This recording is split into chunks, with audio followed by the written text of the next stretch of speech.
Hey, welcome everybody to another exciting episode of Under the Dome. I'm your host, Allen Ulrich here. Bob is going through the same kind of weather a lot of the country's going through right now. A lot of thunderstorms. His power just went out just before we went live. So it's kind of starting to get some of the conversation going. Um, the The Saints have wrapped up their mini camp, and now that we're looking at hopefully 6 weeks of no news, we're going to be looking at each divisional foe to see, kind of get a thumbnail sketch on each division foe and see, what kind of challenge they present to the Saints. Because I've said for a long time that for the Saints to win the division, get back in the playoffs, they can't do any worse than 4-2. Last year they went 2-4. They got swept by the Buccaneers, and they got swept by the Carolina Panthers. And the last game in particular was horrible. I was at that game. Miserable experience. And I wanted to get Bob's thoughts on that, because one of the things that seems to be so interesting this year, well, this offseason compared to how the last season ended, is the optimism. I mean, we played about as badly as you can play a game against a terrible team that had already fired its coach, that was pretty much dead men walking, and yet they came out flat. And they lost a game that they really should have won because the offense was completely ineffective. And that's very disappointing to me. And I think part of the optimism this year is the fact that a lot of those guys on offense, we have made changes, and we expect to have a much better team this year than last year. For those of you who just joined, Bob's power went out just before we went live on the show. So he's hoping it pops up. Hey, Jerry, he's hoping it pops up during the show, but there's not a whole heck of a lot he can do right here, because he has no internet, because he has no power.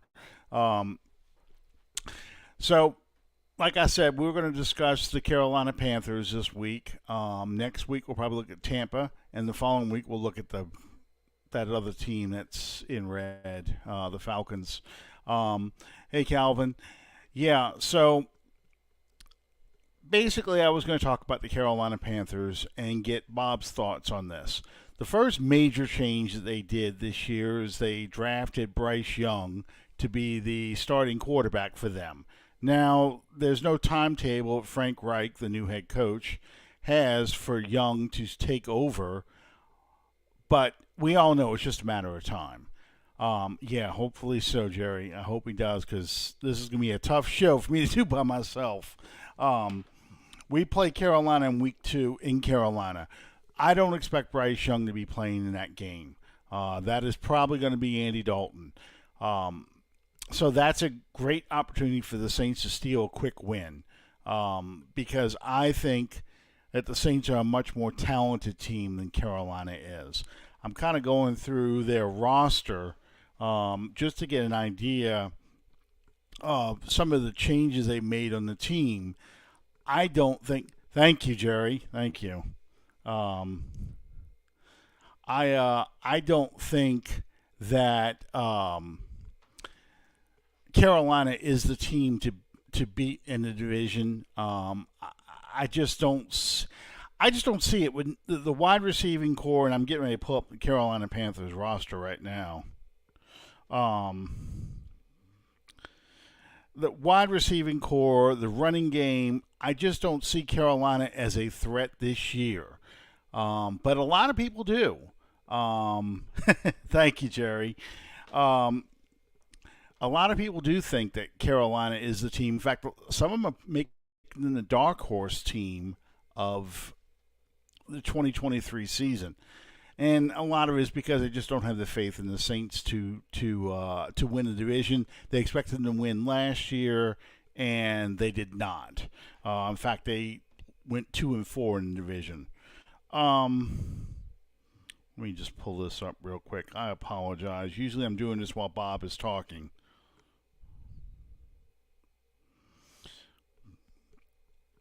So you're looking at DJ Chalk, the wide receiver from LSU and Jacksonville, Adam Thielen, the old Vikings receiver, um, Jonathan Mingo, their draft pick from Ole Miss, Hayden Hurst, the former Falcon, former Charger, a couple former Saints on this team. Von Bell is one of them at safety. The son of a Saint, J.C. Horn. Sure, Matt, you want to join in? Feel free to. Feel free to, because Bob, I don't know when Bob's going to be able to jump in. Hang on a second here. I don't know if I can do this or not. Copy. Yeah, because me talking by myself, that doesn't make for an interesting show. Sorry, guys, you can hear. By the way, happy belated Father's Day to all you mothers out there.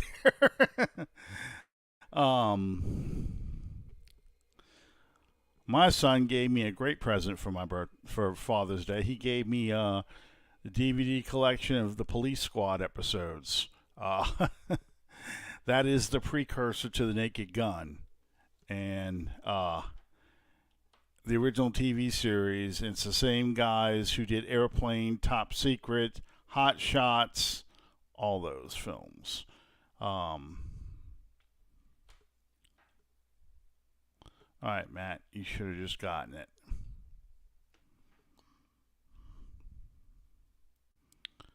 Sorry, everybody. I'm jumping all over the place here.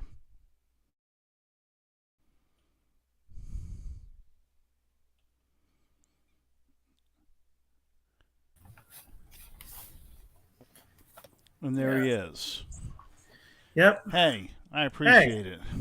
Yeah. Yeah, because it wouldn't make for much of an interesting conversation if I'm just talking to myself. Yep. Thank God. Thank God I am able to do this because we're live, right? I just want to make sure. Yeah. Yes, we are. So, we are. We are. I live in Longview, Texas now. Late Thursday night, actually around midnight, so early Friday morning.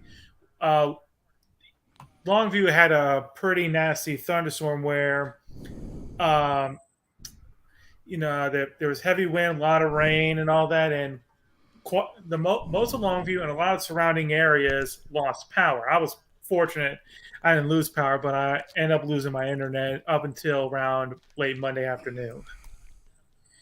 So yeah, I'm actually glad I'm able to do this because if I didn't have internet, well, entirely different story. Yeah, Jerry, lots of storms in the area. We had bad ones last night. Bob's getting some right now. Just weather's affecting all of us.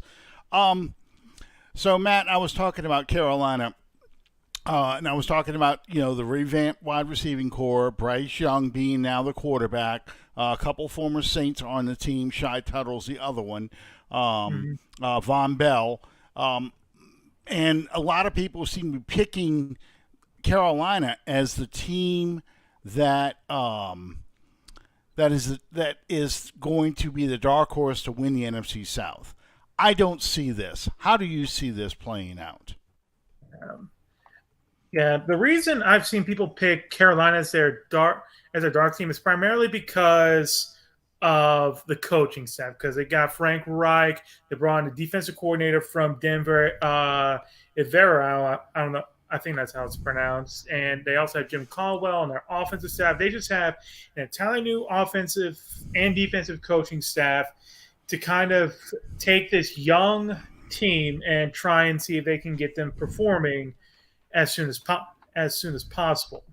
Now, I honestly think that I think they're at best a second string team because while I think they do have a pretty good coaching staff, there's just a lot to kind of hinge on. You have to hope that Bryce Young doesn't have that rookie learning curve. You're hoping that you can get some get something out of this wide receiver core, because honestly, that's their weakest part of this entire team is wide receiving core. Because I think Thielen might be on the decline because he's 34. He didn't really have that good of a year last year with Minnesota. You got DJ Chark, who's kind of in that same area with Michael Thomas in terms of battling injuries, but at least with Michael Thomas, he had good consistent production prior to injury. Chark only had one good year, and that was in 2017 or 2018.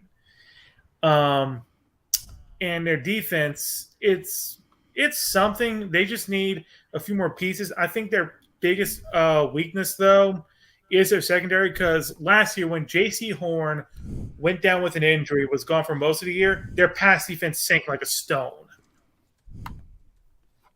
Yeah, here's the thing. Because, J.C. Horn is their top guy. I don't think Carolina's got a great pass rush. Shy Tuttle's a good piece, but Shy Tuttle is not a full-time starter, and that was proven during the season last year. The more playing time he got, the more worn down he got as the game went on. I think they're counting on a lot of pieces to play at an optimal level for 17 weeks, and I just don't see that happening. And here's the big thing. I'm not sold on Bryce Young. I like Bryce Young, but I don't. I think he's too small. If he takes a couple big hits, he got hurt in college. He was struggling against LSU last year because of shoulder injuries. I think if he takes some big hits, and I don't have much faith in an offensive line, if he takes some big hits, they're going to have to rely on Andy Dalton a lot. And we've already seen Andy Dalton's limitations. Very slow processing speed. And if he gets rattled, he throws interceptions. Yeah. So I just don't see this going to be this dominant team. I think they're a couple of seasons away. Mm-hmm. And, Frank Reich had a couple of good years in Indianapolis, and Caldwell had some good years in Indianapolis and Detroit, but it's neither one really built dominant rosters. Caldwell in particular seemed to take what was given him and get them to play better, but not be a creative mind. At least I just didn't see it. Yeah. Let's see. I'm looking at the rest. I'm sorry. Go ahead. Yeah, I'm just looking at their coaching staff because, they are really kind of relying on them to kind of elevate this staff, because they got some pretty notable names. I mean, they got Dom Capers as one of their assistants. You got D'Angelo Hall helping working the defensive backs. They got Deuce Staley working with the running backs, Josh McCown with the quarterbacks. I mean, it's a lot of it is they're hoping the coaching staff can elevate this team to being more than what they are. Well, and the thing for me is, you've got a good team, good coaching staff, but are they good coaches, or are they just name players and name guys? Mm-hmm. I mean, I don't know if Deuce Staley's coached before, and if he has, I don't know what his record was as a coach. The same with some of those other coaches, some of those other names, former players that are coaches. I mean, I know Dom Capers, that goes back to the Dome Patrol days, but I just don't see those other coaches being elite. I'm not. Yeah, it's Staley. Not like you. Yeah, with Staley. Okay, so he was, prior to getting hired by Carolina, he was with Detroit for the past 2 years as a running backs coach, and then prior to that, he was with Philly, also helping with the running backs as a interim running backs coach. He was there with Doug Doug Doug Peterson, Peterson. and he was even with the team when they won the Super Bowl against the Patriots.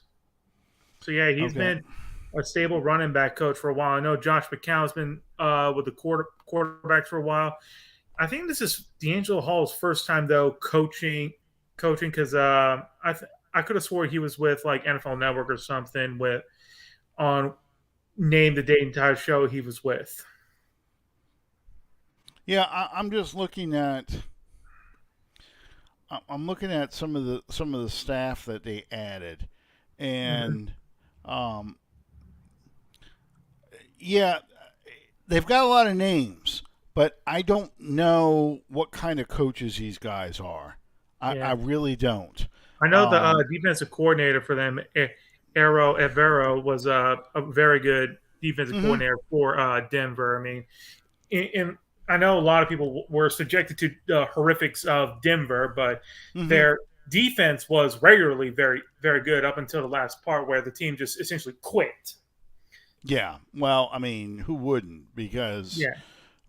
it was a disaster. Hmm. And I think that was pretty much set once. Yeah, they still were playing hard, but I think after that Christmas Day game against the Dolphins, that pretty much sealed it for the Denver Broncos coaching. Yeah. Yeah. Yeah. But yeah, it's kind of interesting. Parks Frazier. Let's see. Okay, so yeah, the pass game coordinator is a guy that Frank Reich has dealt with since he was a coach back in 2018, and he even called some plays back when uh, Jim Irsay decided to give it to Jeff Saturday as the interim head coach. So that's going to be kind of interesting. So yeah, it's a pretty interesting coaching staff, but I also got their depth chart pulled out, and this team's depth always looks like it. If they get one nasty injury, everything falls apart. But because, like I said, Mm-hmm. last year when DC Horn went down, He it was threw coach. everything He apart was. because you put Dante Jackson at guard number one instead of the number two, and then you had to give guys like C.J. Henderson much more playing time. I was honestly kind of shocked that they did add Von Bell because Jeremy Chin was a good player for them, and now it looks like, at least based on the ESPN depth chart, he got demoted. So depending on how they play their defensive scheme, I think it's going to be kind of interesting. Well, that is interesting because for a lot of Carolina Panthers fans, that's their favorite player. That's the Yeah, best player on defense is Jeremy Chin. yeah, Um, he's got. It seemed like he played a lot of box safety, which means I thought he'd be kicked up inside, and some people even listed him as a linebacker, and he has the size for it. I mean, 6'3", 220. That's close to being a linebacker. So I'm kind of curious to see when the first depth chart gets released that where they're going to have him play. Is he going to be still at safety, sitting behind Xavier Woods and Von Bell, or is he going to be playing the strong side, or is he going to be kicked inside as a linebacker and play alongside Shaq Thompson? well, I'm looking at I'm looking at the coaching staff here, Mm-hmm. and I'm counting the former players that are on the staff. Um, D'Angelo Hall was a cornerback for the Falcons. And, Uh, and the Redskins, and the Redskins. Deuce Staley, former running back for the Eagles, and Eagles. Yeah, Josh didn't he also play for the McCown. Steelers too? No, not Deuce Staley. Deuce Staley didn't. Okay. Josh McCown. He was a quarterback for the Cardinals, Browns. He might have even ended up being the Saints quarterback if they didn't get Drew Brees. Yeah. Um, He also played um, for the Lions. He yeah. took snaps at slot receiver too. Mm-hmm.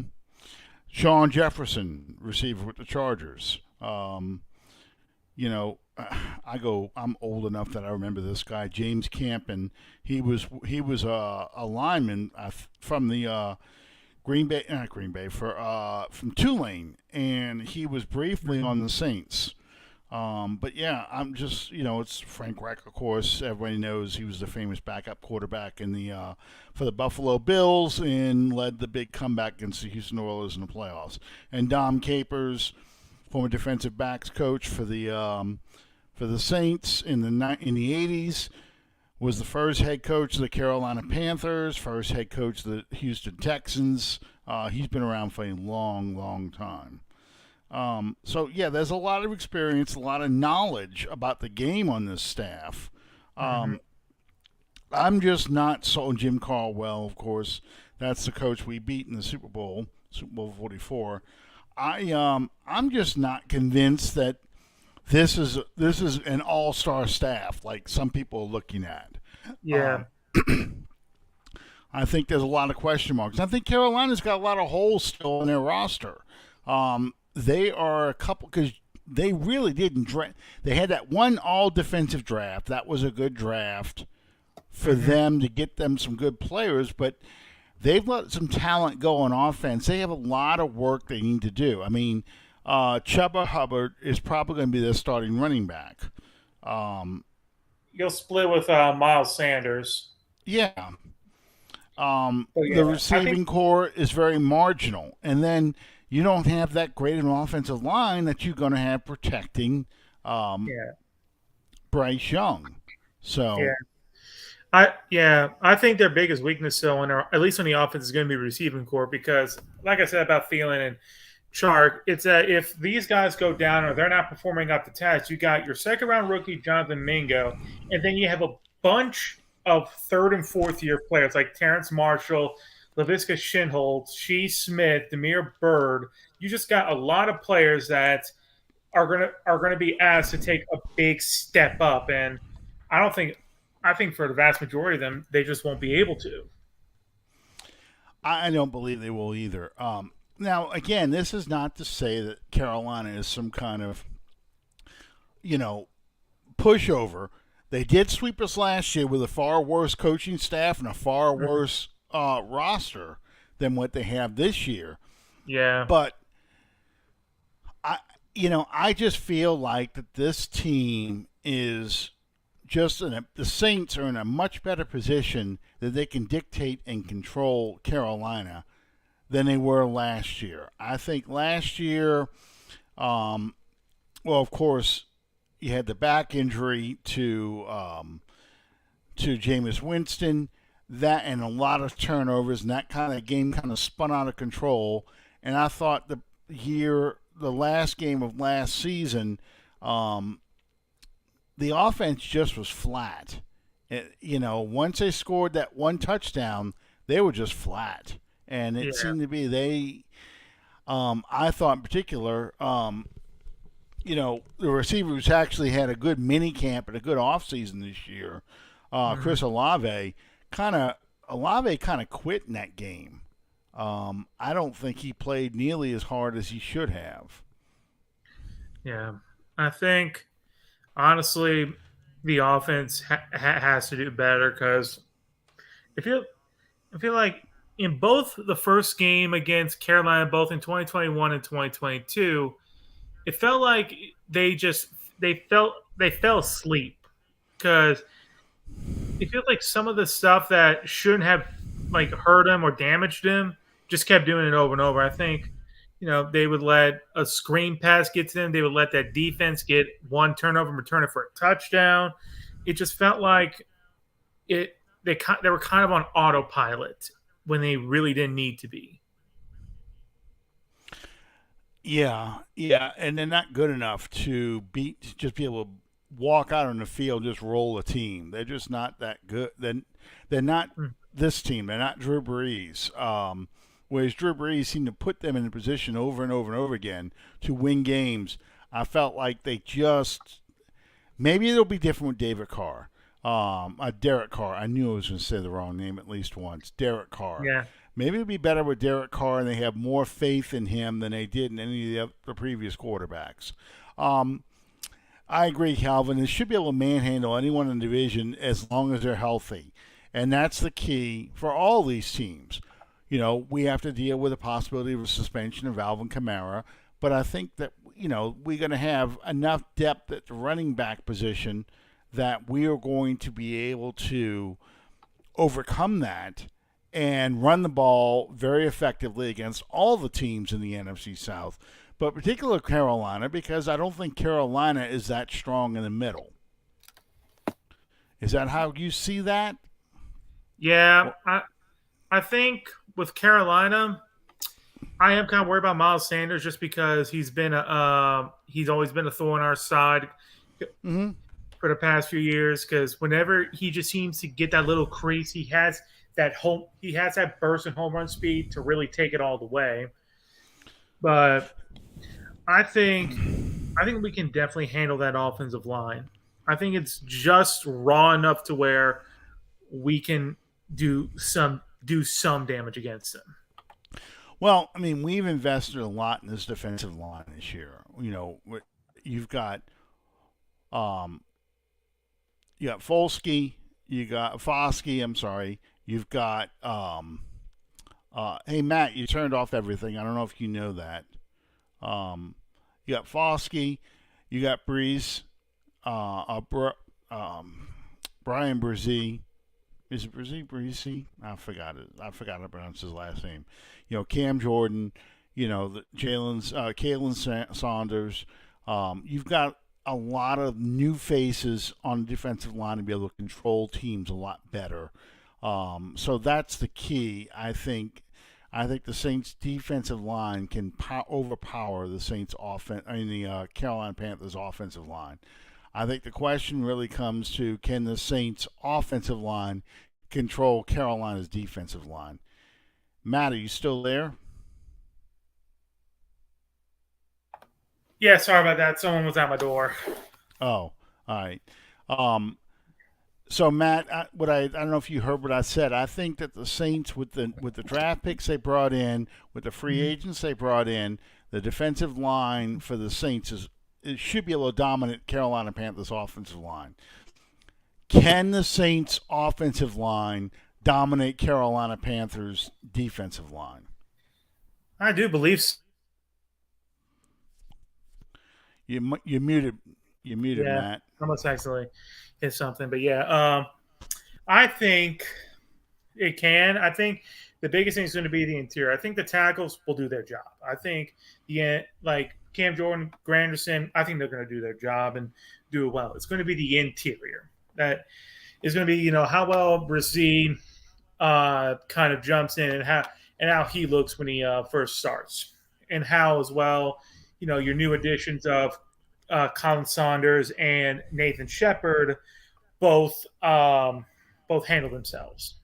If they can do well, like they can just be enough a challenge to where the Panthers can't just run all over us and Bryce Young can file his taxes while in the pocket. I think it's going to be a very good matchup because the interior, I think you have to play it similar to how teams will play Drew Brees. You have to push the interior. You have to suffocate and make it tougher for him to see and survey the field. Because the way that when it came with Drew Brees, they would always push the middle, and so we got to return the favor. Yeah, and that's why I think they spend so much time this offseason in the draft upgrading the defensive line, because they looked at the teams they're going to be playing. You have some mobile quarterbacks, but you also have quarterbacks who are a little bit undersized, a little bit thin, and you have to get up in their face and push them in their face.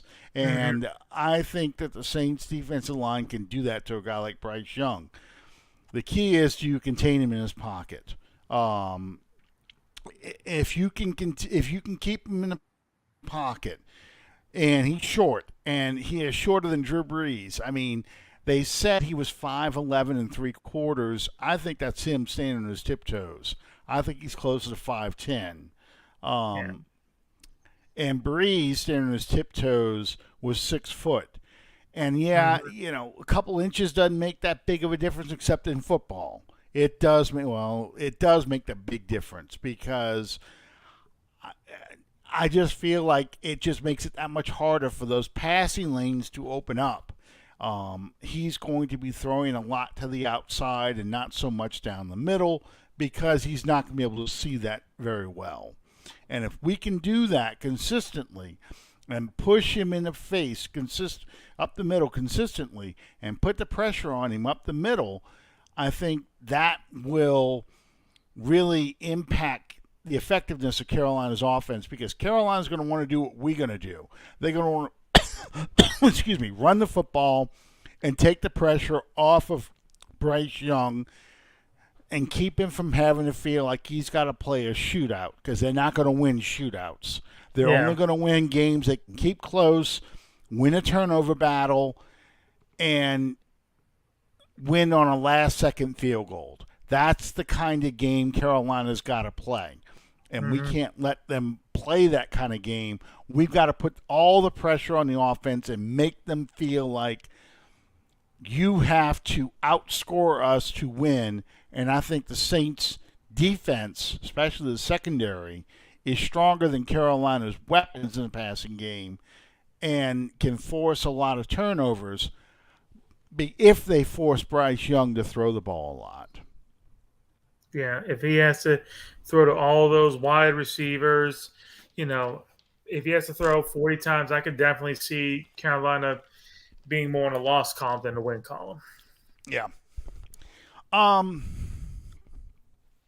So since I've got you and not Bob, I'm going to jump a little bit into some of the Saints' last, the full mini camp they had, the last practices they had before the offseason really began.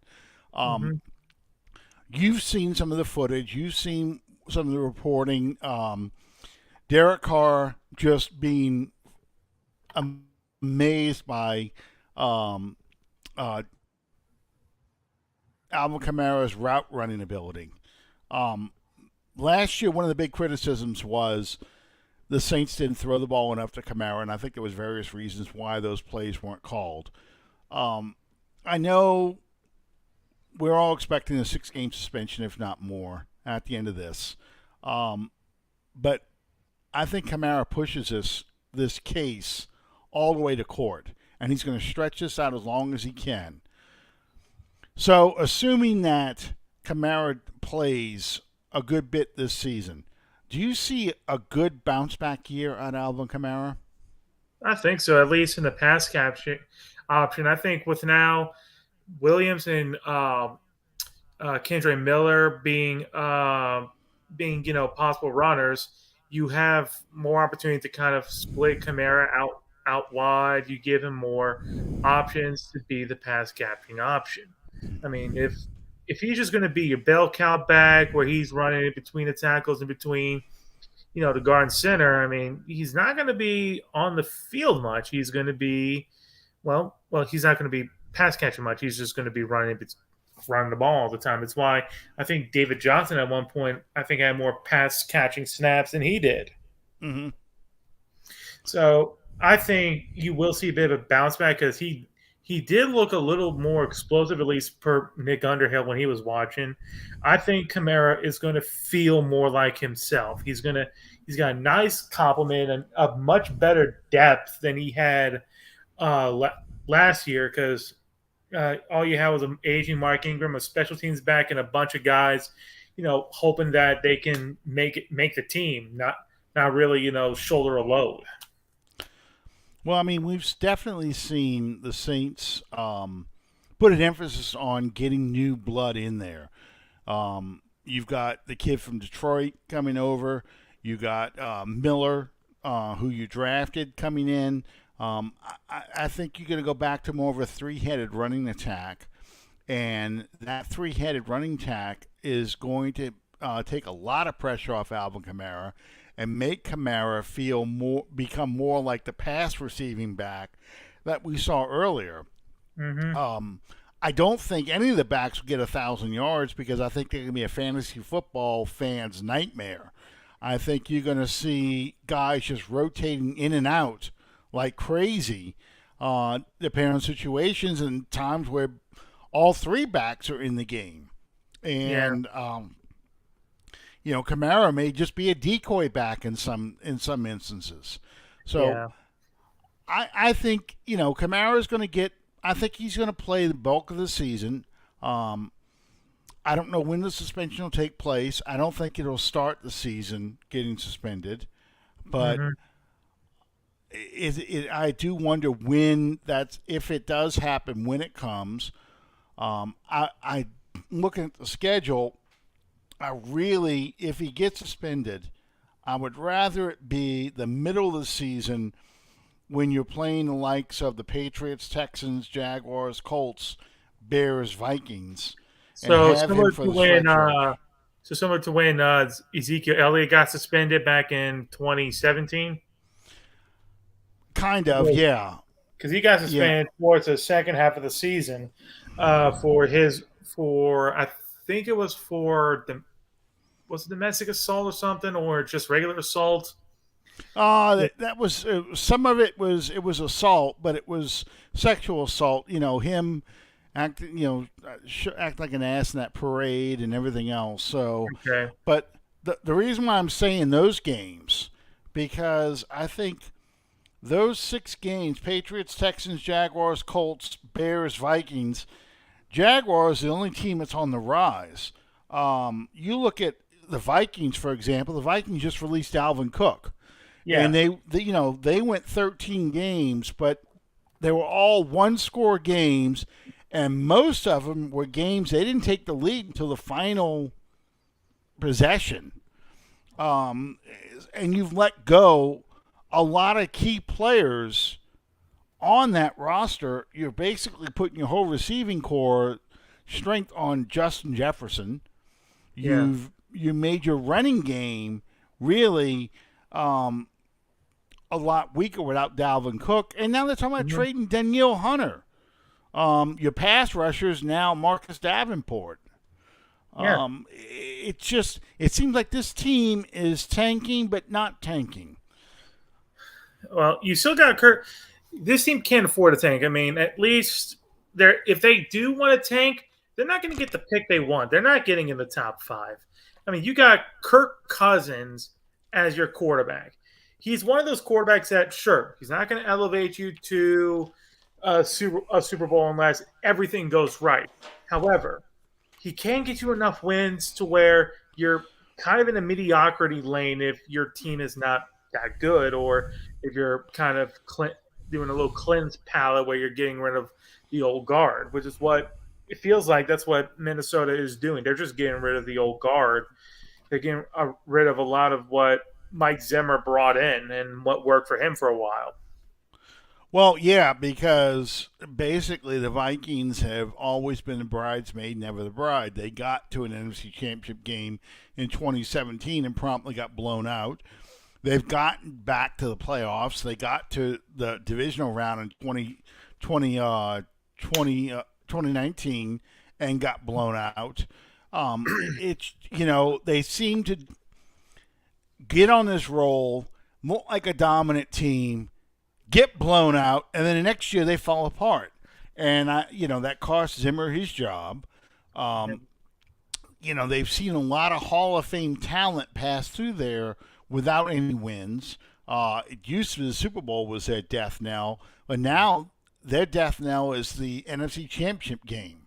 They have lost 6 NFC Championship games since 1976, their last Super Bowl year. Yep. So it's. I understand the need to purge, but it's also a terrible division. Carolina is not Carolina. I'm sorry. Green Bay is retooling around Jordan Love. Detroit is an up and coming team. Chicago needs work. Chicago's trying to get a team to build around Justin Fields. It seems like a team like the Vikings, that's going to be a team that's in a rebuilding stage, but like you said, going to play well enough that they probably will give the Saints some trouble. But I don't think they need to have Alvin Kamara to beat the Minnesota Vikings. I think the guys they have will be good enough to beat the Vikings because I think the Vikings defense is going to be a lot weaker than it Yeah, I mean, was last year. last year it wasn't even that good. It was a massive liability. Yeah. And I don't think they've gotten any better. I think they've gotten worse. Yeah. So that's why I said that's the game. That's the stretch I want Carroll. I want Kamara if he gets suspended. That's the games I want him suspended.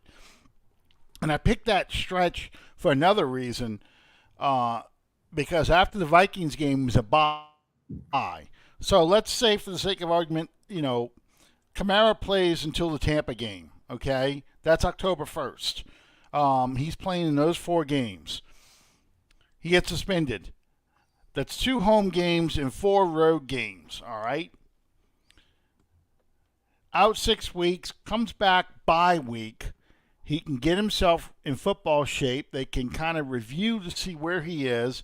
Then you got him right after Thanksgiving to take on the Atlanta Falcons in Atlanta. Mm-hmm. So that's a great time for him to come back, because then you have a 3-game homestand against 3 teams that you've got to beat if you want to get to the playoffs: Detroit, Carolina, and the Giants. And we've talked about Carolina. This is the game I think that Bryce Young will probably play. This is a game where I hope the defense has been carrying the Saints a lot, playing extremely well. They could go beat the hell out of Bryce Young in that game. And I think Detroit and the Giants, you don't know what kind of game you're going to get, but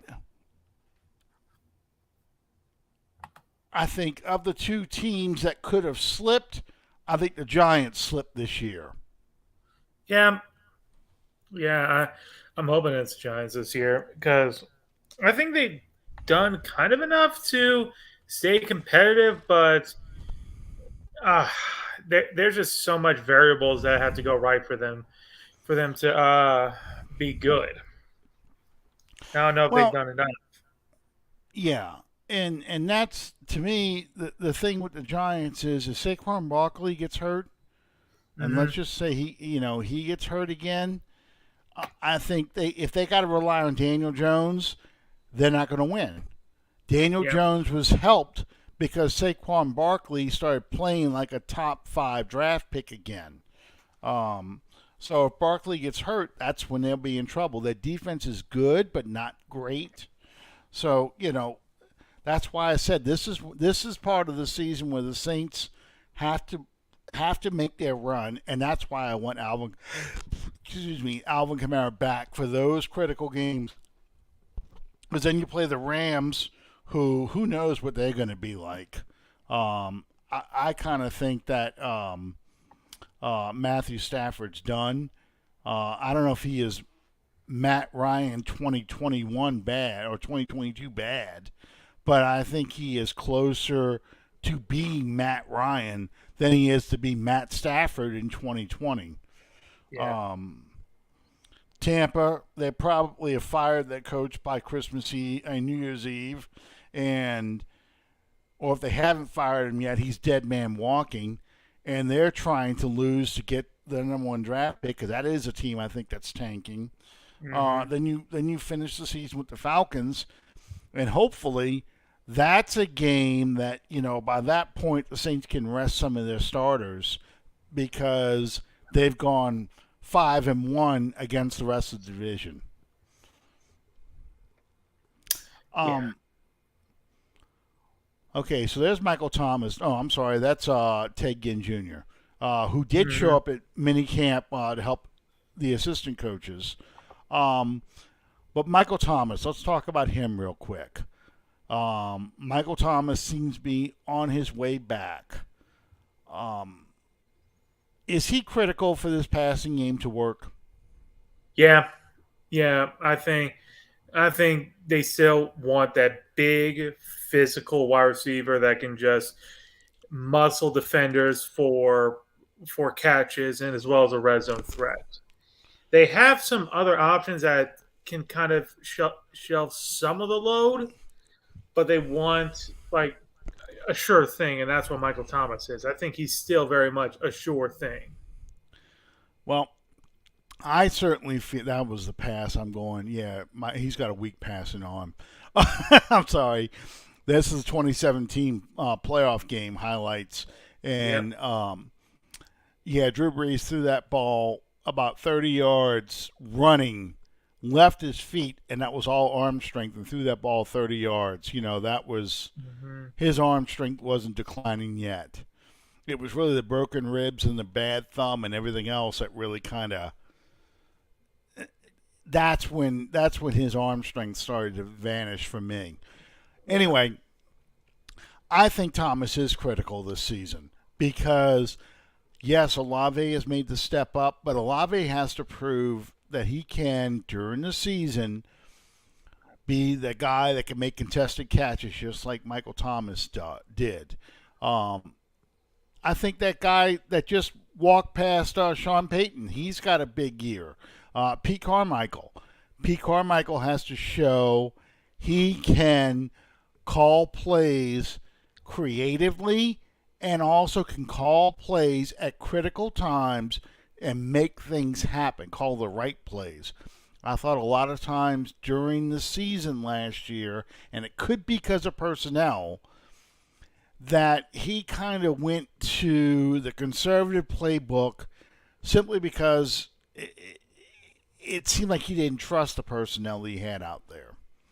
Yeah. So I feel like those two guys are really critical for the Saints' success.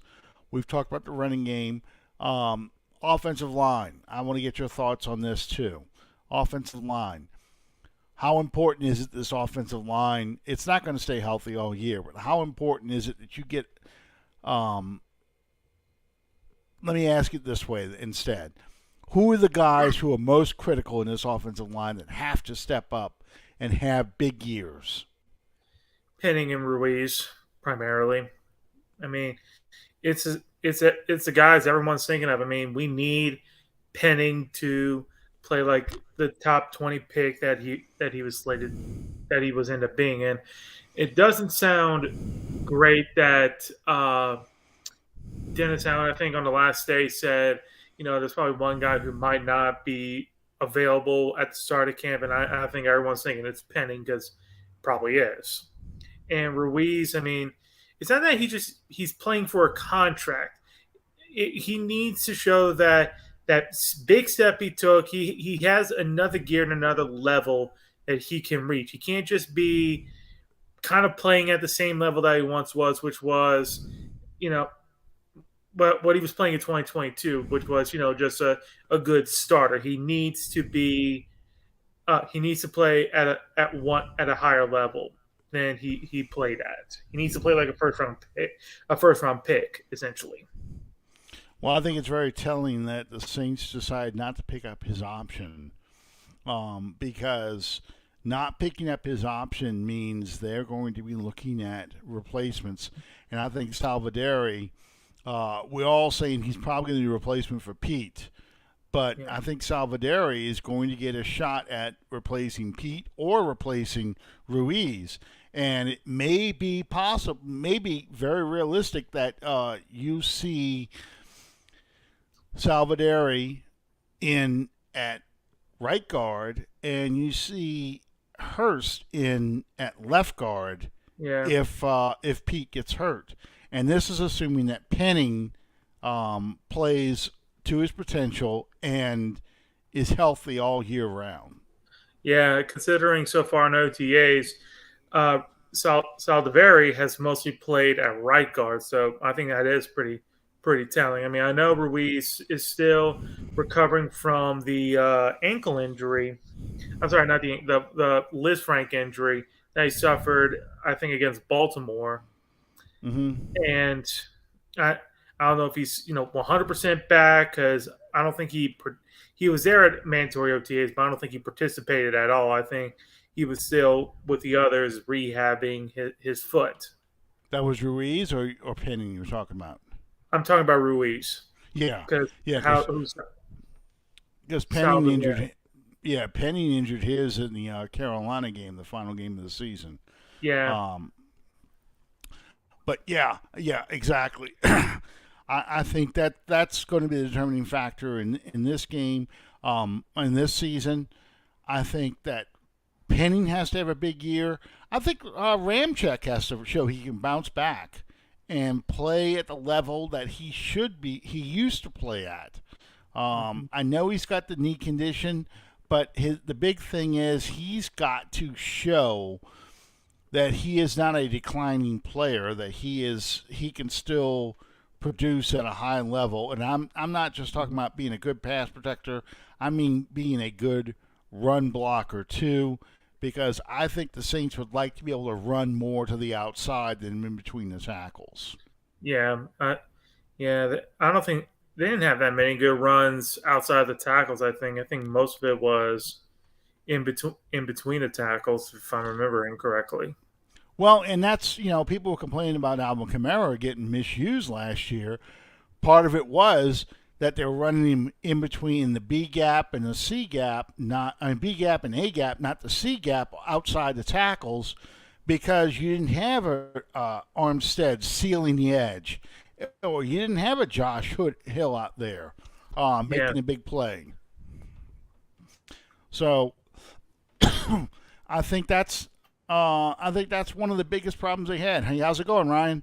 That was one of the biggest problems they had last year was that the tackles weren't playing at the level that people are used to seeing. Um, I haven't asked very many people this question.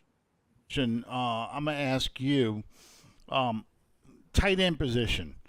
We lost Troutman. We sent him to Denver. He wasn't very effective in the passing game, but he did run block adequately. Juwan Johnson's the passing guy. He's the guy that's going to line up to the outside. Who do you see stepping up to be the tight end? I mean, we were all screaming for that Georgia tight end during the draft. I still feel that tight end's a problem. How do you see the tight end position? I think tight end is okay for right now. I just don't think there's anyone right now that you can add at this time until you get the pads on. I think Foster Moreau might be a solid option. I know they signed Jesse James a couple weeks ago, but he's just veteran depth until further notice. I think it's probably just going to be something that it's going to have a lot of special attention until we see exactly how it's going to look. With the pads on and all. Yeah, I mean, and that's the thing with Foster Moreau. He's not a great blocker. He is an inline tight end. He's primarily a pass catcher, but he's a 50-50 pass catcher, maybe a little bit better. You probably get yeah, you probably get um, better production because Trotman was a poor man's Josh Hill. So you probably could get the ceiling is probably Ben Watson level production out of him. More likely, it's a kind of a Billy Miller. I'm going back in time a little ways. Yeah. You know, Jeremy Shockey, his first year with the Saints, kind of production without all the injuries. That's probably what you can get out of Foster Moreau. So it's.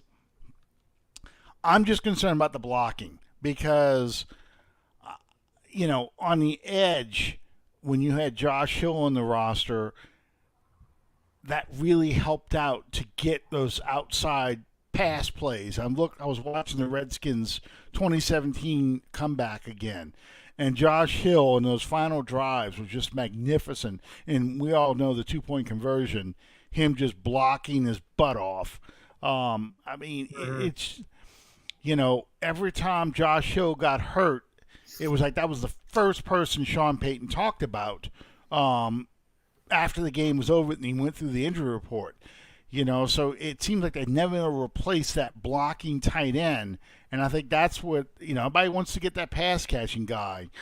But I was really missing that solid blocking tight end. I just feel like we're still going to have to rely on, a third tackle to really on short yardage and obvious running plays to be that outside blocker. Hmm. Yeah, because I mean, I might have to look at. There might be a possible trade partner later down the road, but I don't really see anyone they might go after unless they're more content with being tight end three.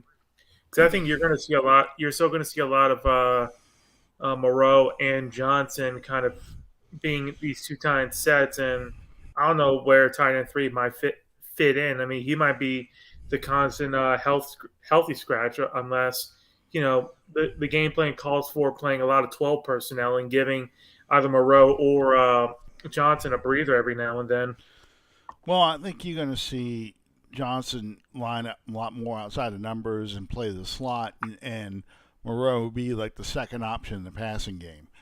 But okay, since you brought this up, we talked about receivers before. I get a kick. You post almost every day. It's now June 20th. There's no Hunter Renfrow trade. Yeah. What do you like about Hunter Renfrow that you want him so badly? His route running, I think he can be very crafty and shifty enough to where he can get himself open, kind of like that Wes Welker type. I think he's along that same level of route running and ability. Just he's a lot bigger than Welker, and I just think he would work. He works well as that player.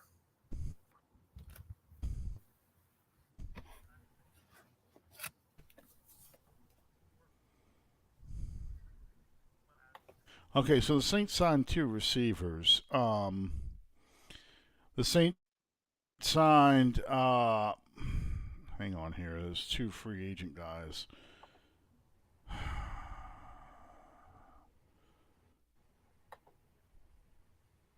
Come on.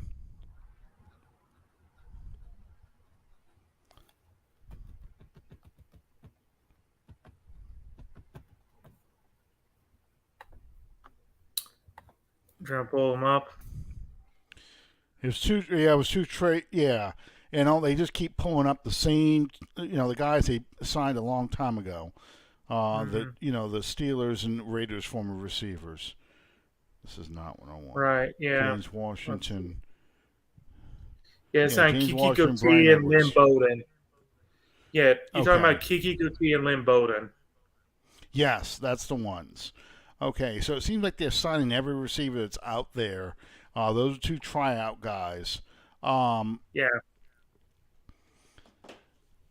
do you think they and that was the next guy I was going to bring up. Do you think that they are going to eventually make this trade for Renfro? I And what think does that so. say? Go ahead. And I was going to say, what does that say about their concerns with Michael Thomas? They think for one, like I said, I think they will make this trade, but I think they're worried if, I should say, when he gets hurt again, is it going to be this he's out for the rest of the season, or is he Mm-hmm. going to be out for just that small handful that they're kind of clinching on?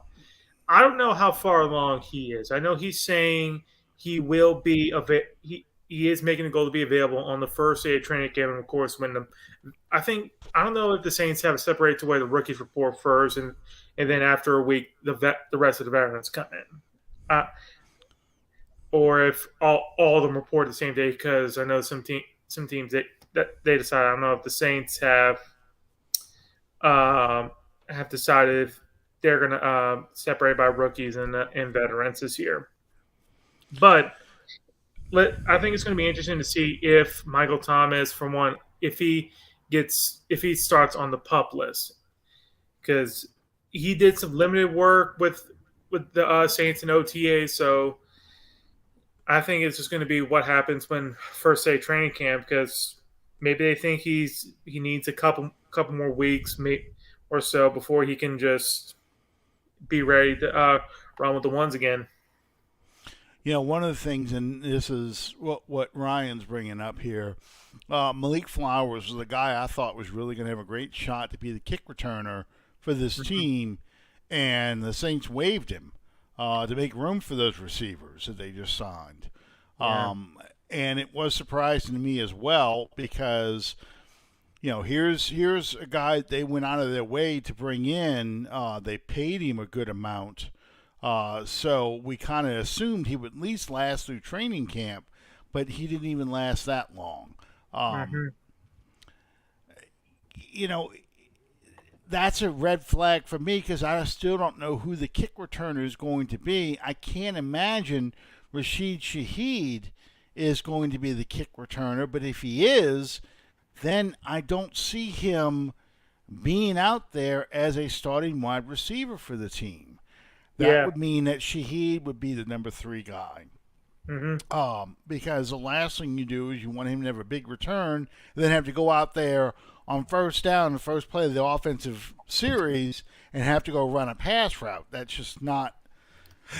I just don't see that happening. So Yeah. that means you'll have Olave. That means you'll have Thomas, and if Thomas gets hurt, that's where I think that you'll see a guy like Brian Edwards, the receivers from the Steelers, Renfro. We haven't even talked about DeAndre Hopkins, Hmm. but DeAndre Hopkins is another guy who's hanging around out there trying to get his market value, and I don't think his market value is any good.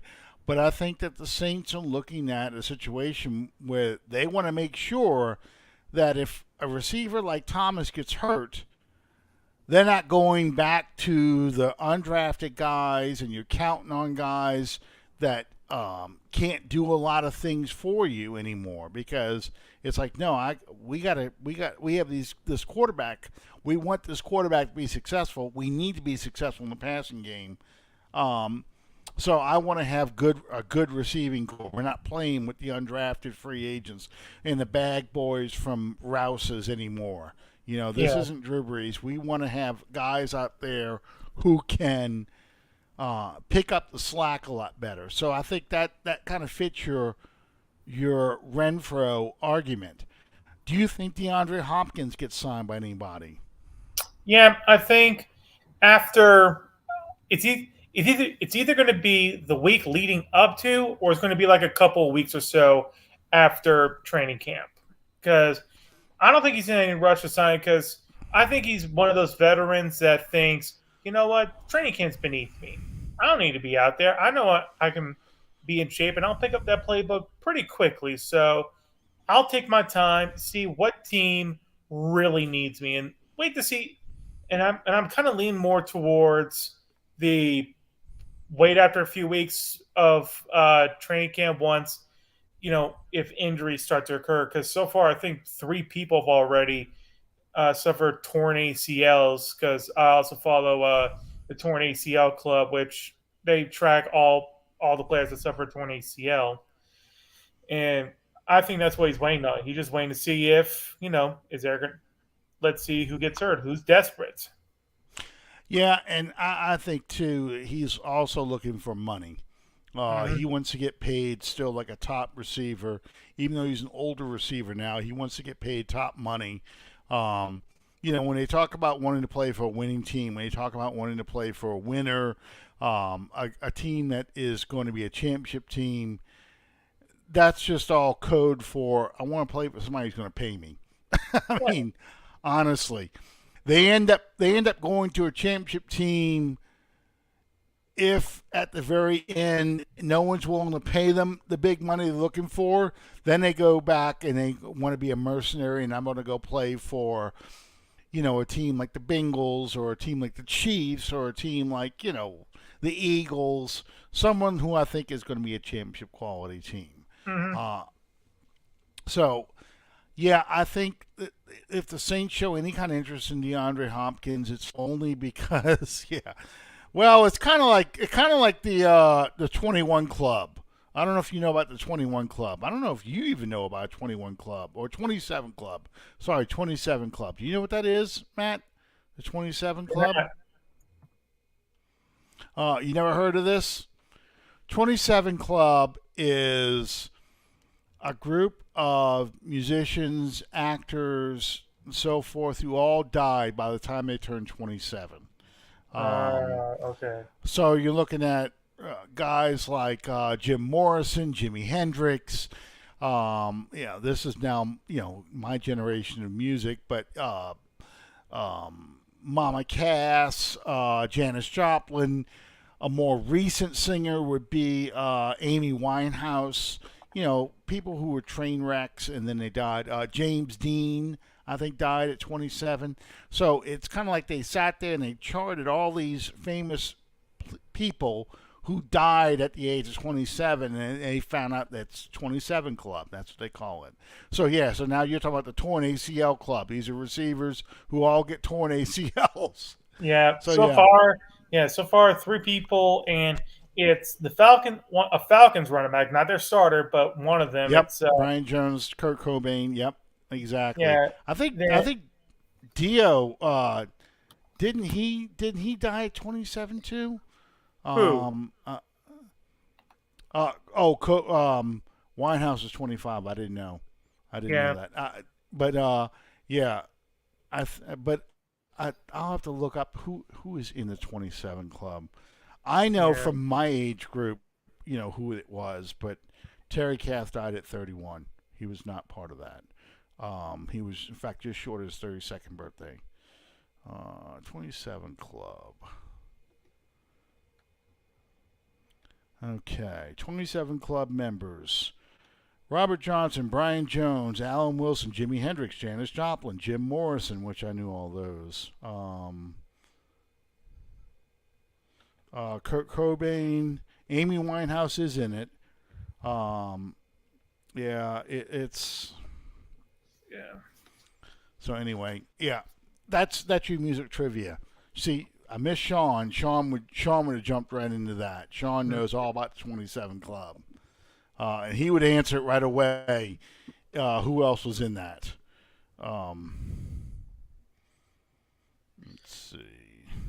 Yeah, I got pulled up too. Let's see.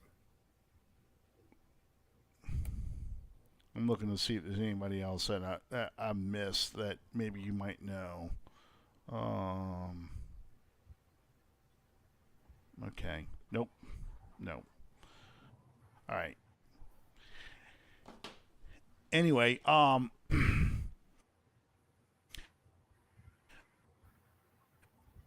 so we kind of wandered off the again. I forgot. Oh, last question. So the other big question we had on after the Saints mini camp, Alontae Taylor and Adobe. Which one do you think Paulson is up in Adebo? the slot? Which one do you think is up being Paulson Adebo? I'm sorry, I said Adobe. I meant Paulson Adebo. Sorry. Yeah, Adobe's the editing software for anyone that goes on YouTube. Yeah, well, Adobe just sent me an email just now and just popped up in the bottom of my screen. That's why I said it. I understand. But so anyway, Adebo and Alontae Taylor, which one do you think ends up being the outside receiver? Which one do you think ends up being the slot receiver? That seems to be a big battle. Yeah, the way it sounds like it's going to be, it sounds like they want to put Paulson Adebo on the outside and have Taylor play the slot. But I think it's probably going to end up being Taylor being outside in the slot. It's probably going to be probably Lonnie Johnson or maybe Bradley Roby, because I've yet to see anything from the Saints reporters that were there at OTAs saying about if Adebo was playing in the slot, but Taylor did get some slot snaps, so I think they want him. They want to start getting him in slot. Power of suggestion, Ryan. All I have to do is show up at the bottom of the screen, and I spot it, and I'm reading it as I'm talking. But I don't think either Adebo or Taylor really are outside corners. I think they're trying them at it to see what kind of player they are, but I think they really are mainly outside guys, not slot guys. So Yeah. Roby is probably going to be a big one. Um, I'll be honest with you. We don't talk much about him, but the safety they drafted for Minnesota Oh yeah, Jordan Howden. really had an impressive rookie minicamp, had an impressive, the big minicamp. And granted, shorts and shells, you can't really take that to heart. But I would not be surprised they will try him out, inside as that nickel corner, seeing if he can hold up there. And they'll also try him on the back end, playing more of the Honey Badgers spot, and let Mayhew come down and try and play that where he really is best at, as that nickel corner. So, Yeah. I think that's really, I think people kind of focusing on Taylor Debo battle outside there, but I think really it's going to be the safeties that are going to be fighting it out. And we just don't talk about it a whole lot because they're not in pads and they're not playing live. Hmm. So I'm really curious to see how that shapes up. I think that that it's going to be a safety who eventually takes over that spot. Yeah. Um, I think because I remember when Underhill dropped that article about Jordan Howden because he looked much more impressive at camp, and apparently they really like him. The team really likes him. yeah, and Marcus may be facing suspension still too. So Mhm. Howden could possibly slide over to that spot as well. I think Lonnie Johnson is a guy to watch because he has done both, and they're looking for that flexibility as well. Um, Last thing, kicking battle. Um, Will Lutz seems to be kicking for his job, and same with Gillikin. I don't think they're really in danger of losing their jobs, but I think they have to. They have a lot to prove, both of them, to be more consistent players. Is Yeah, that how you see this? I see it as they may not be in fear of losing their jobs, but it's clearly not written in pen. It's very much in pencil. Mm-hmm. And I think when they got rid of that other kicker they had, because at one point they had three kickers, they got rid of that Alex kid and they kept the kid Blake. Mm-hmm. I think he does need to be very wary of that other kicker because Lutz needs to show that he's 100% recovered from that hip injury and there's no lingering side effects of him kicking. Because I thought, uh, while he was healthy, he wasn't on injury report. He wasn't his full self he wasn't fully Will Lutz. Because he clearly struggled within that 40 to 49 yard range. Yeah, and ironically, that seems to be the sweet spot right now for kickers in the NFL. Um, you know, up to 30 yards has or 39 yards because they've moved the extra point back so far. It seems to be like the quote unquote chip shot area, and Hmm. then 50 plus. Lutz was better than most kickers. One of his misses was that 60 something yarder against the Vikings, but it just seems like they have to do a much better job. He has to do a much better job 40 to 49 yards, and I think that's where you're going to see the Saints really push him this year in practice, hitting those things consistently because Yeah.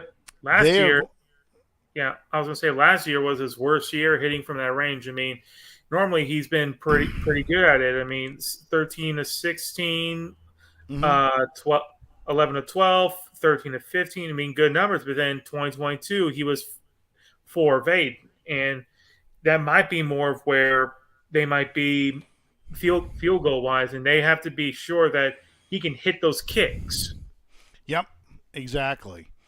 Exactly, because this is a conservative minded coach, defensive coach. He wants his defense and special teams to win a lot more games than his offense. So he is relying on a kicker once I get on the other side of the 50, this kicker's got to be able to make plays for me. So yeah, that's how I see it.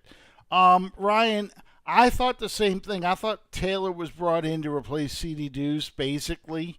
I thought they brought him in to become a starting safety, and I thought that Matthew was going to replace CD Deuce initially on the outside, on the inside, sorry, and have Taylor, as a single high safety. But from the get-go, Dennis Allen said no, he's going to be a cornerback, and he played the cornerback very well. He was much more physical than Debo.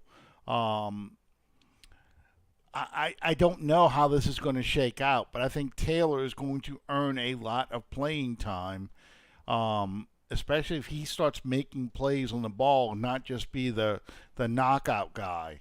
But I think Taylor is somebody that has a good shot of making that position. So, how about the punter, Blake Gillikin? We didn't talk much about him, but I thought he had an inconsistent years. Some punts he was booming them. Other ones he just could not get that corner. He was not consistent like Thomas Morstead. And it's hard for anybody to be like a Thomas Morstead, but Thomas Morstead was just that guy who just seemed to, when he needed to make the kick, he made it. You never had to worry about him shanking a punt or kicking it. It's inside the 50, but he kicks it in the end zone, so it's they get the ball at the 25. It's only like a 20-yard punt. You have to worry about that. He got the coffin corner. How do you see this punting battle? What do you think has to happen for Gillikin?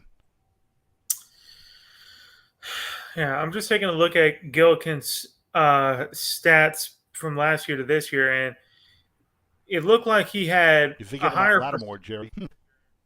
He had a bit of a higher percentage in terms of getting more inside the 20 than he did last year, but he did have a couple more touchbacks. The thing was, they didn't really go to distance much. I mean, he had 6 fewer punts, but there was a 400-yard difference. So it seems like he wasn't booming them. He wasn't flipping the field as much. He had too many shanks. He had too many where it just came off his foot wrong and it goes 30 yards instead of, booting it for like 50 yards like he's been doing.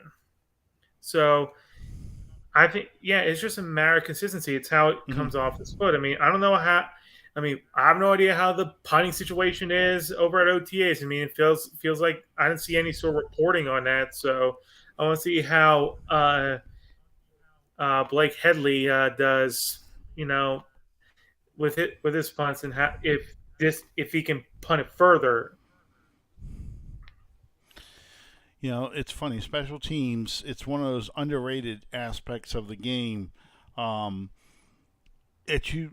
you have a problem, everyone knows it. But when your special teams are good, no one seems to care, or no one seems to notice unless you get a big return. But as far as your kicking game, they only notice it when it's bad, not when it's good. And that's the unfortunate thing. And I thought last year, particularly, they were very inconsistent. So, anyway. All right, I think the weather's getting a little worse outside. My internet keeps dropping in and out. I know they're having issues. Bob never did pop in. I appreciate you jumping in at the last minute like this, because there's no way I could have gone an hour and 20 minutes on my own. But thank you guys for sticking with us and going through this. It's the off season. I'm kind of scrambling for topics a little bit. You're right. Gillikin did have that 80-yard punt against Green Bay that looked fantastic. He got drug tested and never punted the same afterwards. Yeah, I know. That's a shame, because that was a beautiful punt. That was a special punt. Oh, Mark Ingram. Look at Mark. But I'm gonna ask you this since we talked about it last week. Mark Ingram's probably going to retire. Um, I know how you feel about Ingram. You're the one that came up with the nickname Angram because you liked it when he ran angry. Yeah, well, Um, it was more of John Hendricks, but yeah, okay. I love using that nickname though. Where do you place Mark Ingram as in the Saints pantheon of backs? Is he a great back? Was he a great back for the Saints? How would you describe his career? I think definitely peaks and valleys. I think when he first started, he kind of had a little trouble, especially his first 3 years. He felt like there wasn't much drive, but then 2014 came along and he finally started kind of hit his groove. He started to really play well. Then, he had a good 2015. And then I think the best versions of Ingram were from 2016 to 2018 where he looked like the violent runner. He looked like the running back one. He looked like that first round pick that we traded back into the first round for. Yeah, And yeah.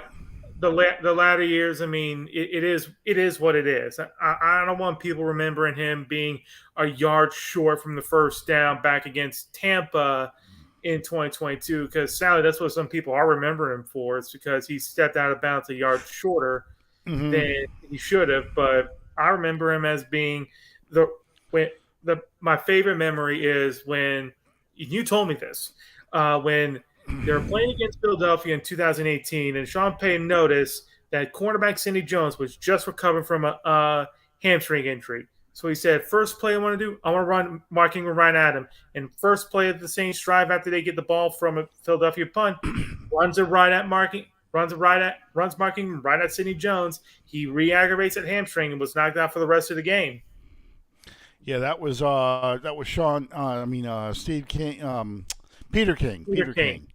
Peter King talked about that story about after the game that he had talked with Sean Payton and they looked that roster up and down and knew the weaknesses they had in that roster and he knew his matchups and that's why he did what he did, including the infamous Alvin Kamara touchdown against Malcolm Jenkins. Malcolm Jenkins, and Malcolm Jenkins flipped him off because he knew he got him. He exposed him because he knew Jenkins better than Jenkins knew himself. Um, yeah. So I said the same thing last week when I asked Bob this question. I think that Ingram 2016 was a turning point for his career. You could see a little bit in 2015, but 2016 was when he became that back we saw at Alabama. That's his fifth year in the league. It was a good thing for him. And then to me, I'm going to always remember the Ingram and Kamara shows of 2017 and 2018. Mm-hmm. Um, that's really, to me, that's how people should remember Mark Ingram is the Yeah. Ingram Kamara show because he really made Kamara even more special because Ingram took so much pressure off of him. And I'm always going to, yeah, he is the all time Saints leading rusher. He still is, yes. Yep. Um, I talked about this last week, but that block he threw against Dante Fowler, sorry, Yeah. Fowler, in the 2018 Rams Saints game where he flipped Fowler head over heels. He caught him, and Drew Brees was able to score a touchdown, threw a touchdown pass in that play. But he caught him just right, about the thigh level, and Fowler was coming in hard. And Ingram's ability to pick up the blitz, second to none to me as a Saints running back. He really that was probably his greatest strength was how he did that. Mm-hmm. So Yeah. He that's really. how I remember him, the 2016 through 2018 seasons. Yeah. Yeah, I remember those too. I mean, I think he started kind of turning around the corner in 2014 after, the old core started aging. He kind of started coming into his own. I mean, Sproles was already gone. Pierre Thomas was getting older, and he was just basically the pass catching back. So he became the lead bell cow back, and he ran, I think, for over 900 yards and probably 7 touchdowns that year. Yeah, he did. He did. And Ivory was gone. Um, they had the famous the in 2013 had the famous 40 first downs against the Cowboys. That was a big Mm. game for Mark. So yeah, it was a special time. Once Ivory and Sproles were gone, and it became all about Mark Ingram, he became a much better back. So Yeah. anyway, yeah, I just want to get your thoughts because I know you like Ingram a lot. I liked him a lot as well. So, if he retires, I hope it's a good retirement. I hope he gets a shot at television because I think he'd be good on television. But in the meantime, thank you guys for joining us. Stay safe out there. This is probably the last night of the real severe weather. I know they got 3 tropical depressions out in the Atlantic right now. That's always fun. But in the meantime, take care, and we'll see you next time on Under the Dome. Good night, everybody.